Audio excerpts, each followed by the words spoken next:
भारतीय जनता पक्षाची बी टीम म्हणजे वंचित बहुजन आघाडी. नाही, उलट भाजपची बी टीम म्हणजे एमआयएम. असे आरोप आपण सारखे ऐकतो. पण आता रोहित पवारांनी एक नवा दावा केलाय की यंदाच्या नगरपालिका निवडणुकीत भाजपची बी टीम काँग्रेस ठरल्याचं त्यांनी म्हणलंय. पण आता इथेच प्रश्न संपत नाहीये, कारण अनेक राजकीय विश्लेषक आणि जाणकार एक वेगळीच चर्चा करतायत. अजित पवार हेच भाजपची बी टीम ठरले नाहीयेत ना? नेमकं कोण कुणाची बी टीम आहे, हे आरोप कुठून येतात आणि त्यामागचं राजकारण काय, हेच आपण या व्हिडिओच्या माध्यमातून समजून घेणार आहोत. चला तर मग सुरू करूयात. नमस्कार, मी संजना. कट टू कट मध्ये आपलं स्वागत. आता बघा, 7 ते 8 वर्षांनंतर पार पडलेल्या या नगरपालिका निवडणुकीचा निकाल अनेक अर्थांनी अभूतपूर्व ठरलाय. निकालानंतर निर्माण झालेली परिस्थिती मात्र अधिकच रंजक आहे. आता मुद्द्यावर येऊयात. म्हणजे सुरुवातीला जसं म्हटलं गेलं तसं भाजपची बी टीम यंदाच्या नगरपालिका निवडणुकीत अजित पवारांची राष्ट्रवादी ठरली अशी चर्चा होती. मात्र आता रोहित पवारांनी थेट आरोप करत भाजपची बी टीम यंदा काँग्रेस ठरल्याचं म्हणलंय. कारण आकडे पाहिले तर महाविकास आघाडीमध्ये काँग्रेसनं तब्बल 34 ठिकाणी नगराध्यक्ष पद जिंकत जोरदार कमबॅक केल्याचं दिसून येते. या उलट राष्ट्रवादी आणि ठाकरे गटाला 2 अंकी नगराध्यक्ष पदाच्या जागाही गाठता आलेल्या नाहीयेत.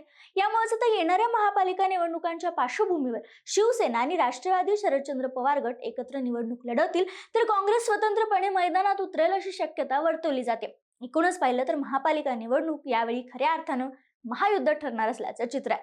आता मुंबईचा विचार केलास तर सध्या तरी शिवसेना आणि भारतीय जनता पक्ष एकत्र निवडणूक लढवतील असे संकेत मिळतात.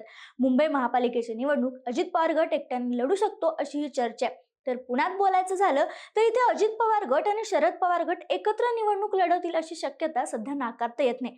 आणि ही निवडणूक एकत्र लढावी यासाठी भारतीय जनता पक्षाकडूनही प्रयत्न होत असल्याचं बोललं जाते, कारण यात भाजपचा थेट फायदा होऊ शकतो.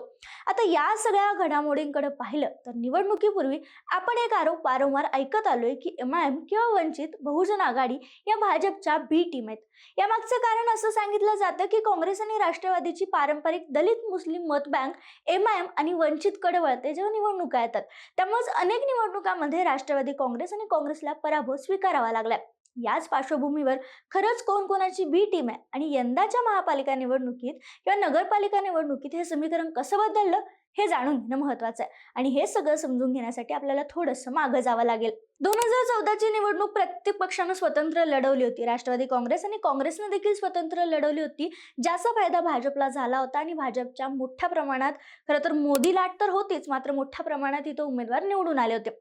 आता आपण थोडंसं पुढे जाऊया. 2019च्या लोकसभा निवडणुकीत एमआयएम आणि वंचित बहुजन आघाडीनं विशेषतः काँग्रेस आणि राष्ट्रवादीला मोठा धक्का दिला होता. 13 मतदारसंघात काँग्रेस राष्ट्रवादीच्या उमेदवारांचा पराभव झाला आणि महाराष्ट्रातून काँग्रेसचा केवळ एकच खासदार निवडून आला.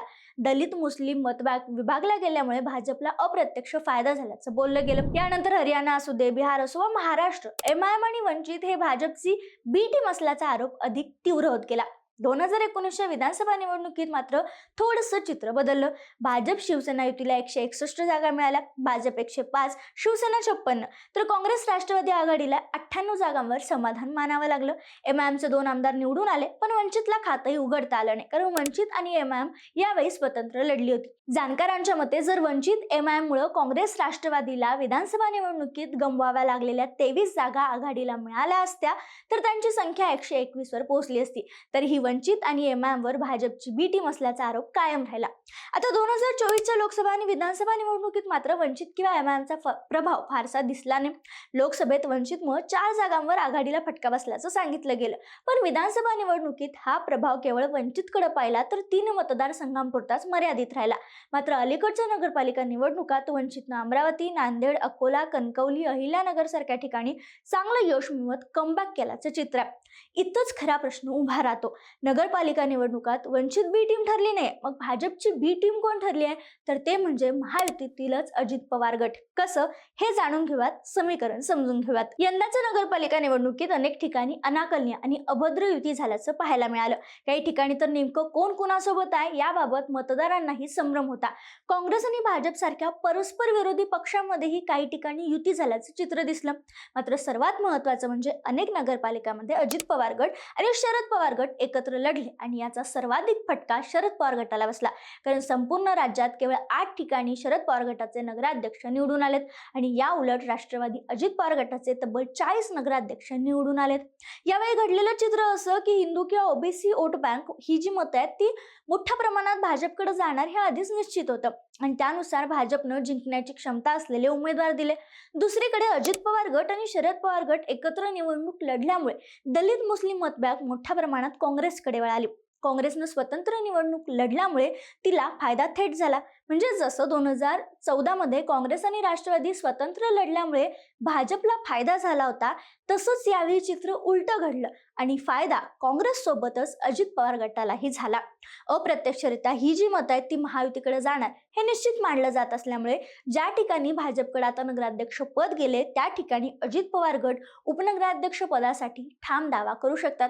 तसेच ज्या नगरपालिकांमध्ये राष्ट्रवादीचे दोन्ही गट एकत्र लढले तिथंही अजित पवार गटाची बार्गेनिंग पॉवर मोठ्या प्रमाणात वाढू शकते। जाणकार सांगतात की उत्तर महाराष्ट्रात भाजप आणि अजित पवारांच्या राष्ट्रवादीची संयुक्त मतशक्ती निर्णायक ठरली। या उलट ज्या ठिकाणी भाजप, शिंदे गट आणि अजित पवारांची राष्ट्रवादी एकत्र लढले नाही आणि शक्य तिथं ते एकमेकांच्या विरोधात उभे राहिले, यामुळे झालं काय तर तिथे सरकार विरोधी मतं महाविकास आघाडीकडे न जाता त्यातच म्हणजे महायुतीतीलच वेगवेगळ्या पक्षांमध्ये विभागली गेली। परिणामी ती मतं अप्रत्यक्षरित्या महायुतीच्याच पारड्यात पडली। त्याचा उलट उद्धव ठाकरे गटाची शिवसेना आणि शरद पवारांची राष्ट्रवादी एकत्र लढल्यामुळे स्थानिक पातळीवर पक्षांतर्गत समीकरणामुळे जेमतेम यश मिळू शकले आणि काँग्रेस स्वतंत्र निवडणूक लढवल्यामुळे मागचे जे आकडा होता म्हणजे मागील निवडणुकीचा तो समतोल राखण्यात काँग्रेसला यश आलं। त्यामुळे कुठं ना कुठं यंदाच्या निवडणुकीत भाजपची बी टीम वंचित किंवा एमआयएम नसून अजित पवार गट ठरल्याचं सांगण्यात येते। यावर तुमचं मत काय आम्हाला कमेंटमध्ये कळवायला विसरू नका।